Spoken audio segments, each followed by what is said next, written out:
ఆ రోజు నెహెమ్యా తన ప్రాంతం నుండి, తన ప్రజల దగ్గర నుండి, తన పుట్టింటి వాళ్ళు తన దగ్గరకు వచ్చినప్పుడు ఎంత ఆప్యాయంగా పలకరించాడో. అంతేకాదు అందరి బాగోగులు తెలుసుకున్నాడు. మళ్ళా చెప్తున్నా, ఇతరుల బాగోగులు తెలుసుకోవడము అనేది అద్భుతమైన ఆత్మీయత. ఉదాహరణ, అన్యాయంగా యోసేపును జైల్లో పడేశాడు. ఏ తప్పు చేశాడండి? ఏ తప్పు చేయలే. అన్యాయం జరిగింది. నీతిగా జీవించినటువంటి నీతిమంతునికి అన్యాయం జరిగింది. ఈరోజు ఇక్కడ కూర్చున్న వాళ్ళలో కొంతమంది, ఎందుకు ప్రభువా నాకే ఎందుకు అన్యాయం జరిగింది, నా జీవితంలో ఎందుకు ఈ విధంగా అన్యాయం జరిగింది? ఎస్, ఉద్యోగ విషయంలో నీకు అన్యాయం జరిగి ఉండొచ్చు. నువ్వు చేసే వ్యాపార విషయంలో నీకు అన్యాయం జరిగి ఉండొచ్చు. నీకు రావాల్సినటువంటి ఆస్తి విషయంలో అన్యాయం జరిగి ఉండొచ్చు.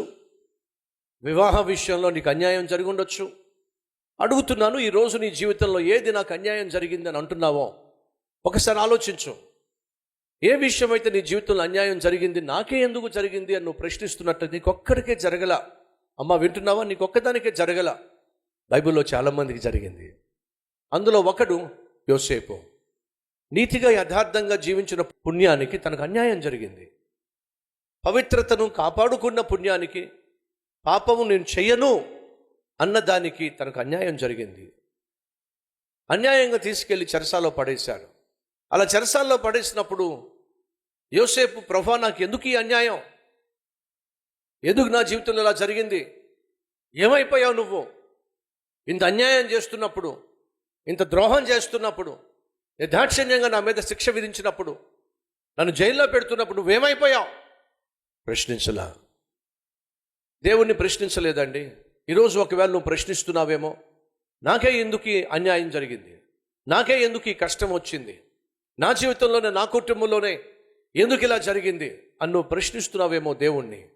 మళ్ళా చెప్తున్నా, ఆయనను ప్రేమించు వారికి, దేవుణ్ణి ప్రేమించు వారికి, అనగా ఆయన దయా సంకల్పము చొప్పున పిలవబడిన వారికి సమస్తము, కొన్ని అనలేదు బైబిల్లో, సమస్తము వారి మేలు కొరకే సమకూడి జరుగుచున్నాయి. సమస్తము. ఏమిటి? నాకు అన్యాయం జరిగింది. ఎస్, ఆ అన్యాయాన్ని దేవుడు అనుమతించాడు నీకు మేలు చేయడానికి, ఊహించని మేలు చేయడానికి. ఎలా చెప్తాను రండి. ఒక ఇంట్లో పనివాడిగా, పాలేరుగా జాయిన్ అయినటువంటి యోసేపు అన్యాయానికి గురయ్యాడు. ఉద్యోగం పోగొట్టుకున్నాడు. క్యారెక్టర్లెస్ ఫెలో అనేటటువంటి ఒక ముద్ర వేశారు. తాను చేయని తప్పుకు చెరసాల్లో వేసేశారు. చెరసాల్లో ఉన్నటువంటి యోసేపు ఏడుస్తూ కూర్చోలేదండి. ఎందుకు నా బ్రతికేలాగయ్యింది, ఎందుకు నా బ్రతికేలాగయ్యింది, ఎందుకు నా బ్రతికేలాగయ్యింది, నాకే ఎందుకు ఇలాగయ్యింది, నా జీవితంలో ఎందుకు ఇలాగయ్యింది, నేను నమ్ముతున్న దేవుడు ఏమైపోయాడు అని చెప్పి దేవుణ్ణి నిందించలేదు, తనను తాను నిందించుకోలేదు, ప్రశ్నించుకోలేదు, నిరుత్సాహపడిపోలేదు, చింతించలేదు, నిస్పృహకు లోనవలేదు. కానీ అదే చెరసాల్లో తాను ఏడ్చినట్టుగా మనం చూడం. కానీ బైబిల్ సెలవిస్తుంది, సంకెళ్ళు అతని చేతులను కాళ్ళను గాయపరిచెను అని బైబిల్లో ఉంది. సంకెళ్ళతో బంధించాడు, చేతులు కాళ్ళు గాయాలైపోయినాయి. దేవుడు అనుమతించాడు. అన్యాయం జరిగింది, దేవుడు అనుమతించాడు. కానీ బైబిల్ సెలవిస్తుంది ఏమని? అతడు చెరసాల్లో ఉన్నప్పుడు ఎవరు అతనికి తోడుగా ఉన్నారట? యెహోవా యోసేపునకు తోడై ఉండెను. ఎక్కడ? చెరసాలలో. 39వ అధ్యాయం ఆదికాండము 20వ వచనము. అతనిని పట్టుకొని రాజు ఖైదీలు బంధింపబడు చెరసాలలో వేయించెను. అతడు అక్కడ చెరసాలలో ఉండెను. అయితే యెహోవా యోసేపునకు ఏమిటట? తోడై ఉండెను. వింటున్నారా? చెరసాల్లో అన్యాయంగా యోసేపు వేయబడినా సరే దేవుడు తోడుగా ఉన్నాడు. ఈ జీవితంలో అన్యాయం జరిగిందా? అయితే వినో, దేవుడు నీకు తోడుగా ఉంటే చాలు, ఆ అన్యాయాన్నే ఆశీర్వాదంగా, అద్భుతమైన ఆశీర్వాదంగా దేవుడు మార్చేస్తాడు. ధైర్యంగా ఉండు. విరిగి నలిగిన మనసే దేవునికి ఇష్టమైన బలే. అడుగుతావా? ప్రభువా, నాకు విరిగిన మనస్సు ఇవ్వయ్యా, నలిగిన హృదయం ఇవ్వయ్యా, పగిలిన మనస్సు నాకు దయచేయి ప్రభువా, ఎదుటి వారిని అర్థం చేసుకోగలిగిన ఆత్మీయత నాకు దయచేయి, ఎదుటి వారిని ఆదరించగలిగిన ఆత్మీయత నాకు దయచేయి, ప్రేమతో పలకరించగలిగిన ఆత్మీయత నాకు దయచేయి. నేను బాగుంటే చాలు, స్వార్థాన్ని తీసేసే నాయన, అందరూ బాగుండాలి, ఆ మనస్సు నాకు దయచేయి ప్రభువా. అప్పుడేగా మేము సంతోషంగా ఉండగలిగింది, అప్పుడేగా మేము ఆనందంగా బ్రతకగలిగింది.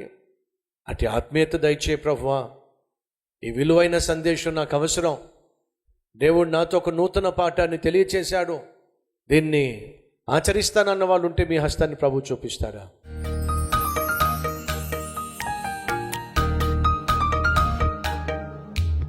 మహాపరిశుద్ధుడు అయిన ప్రేమ కలిగిన తండ్రి, ఆనాడు నెహెమ్యా దగ్గరకు తన బంధువులు, తన స్నేహితులు, ఆప్తులు వచ్చినప్పుడు తను కలిగున్న హోదాను బట్టి, తను కలిగున్న అధికారమును బట్టి వచ్చినటువంటి వారిని చిన్నచూపు చూడలా, చేదరించుకోలా, చిరాకు పడలా.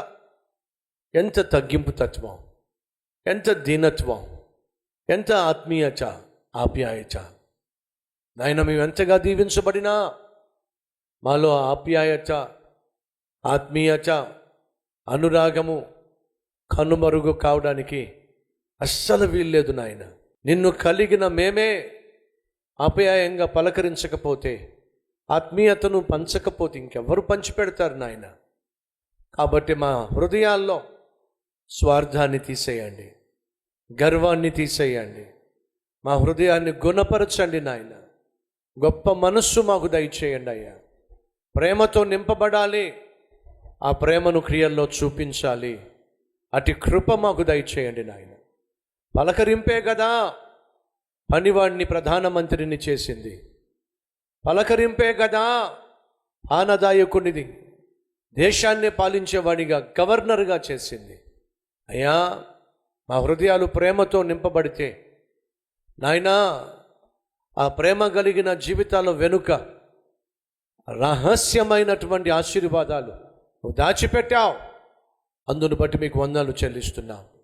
యేసునామం పేరట వేడుకుంటున్నాం తండ్రి, ఆమెన్.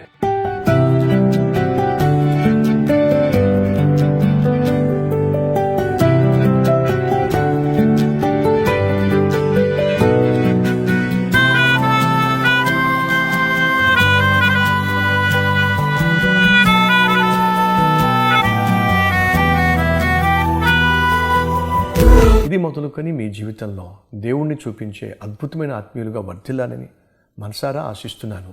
ఈ క్లుప్త సందేశం మీకు ఆశీర్వాదకరంగా ఉన్నట్లయితే లైక్ చేయండి, అలాగే 10 మందికి షేర్ చేయండి. అంతేకాదు ఓ చక్కని కామెంట్ పెట్టండి, అది నేను చదువుతాను, దేవుని మహిమపరుస్తాను. మళ్ళా కలుసుకుందాం. అంతవరకు సెలవు.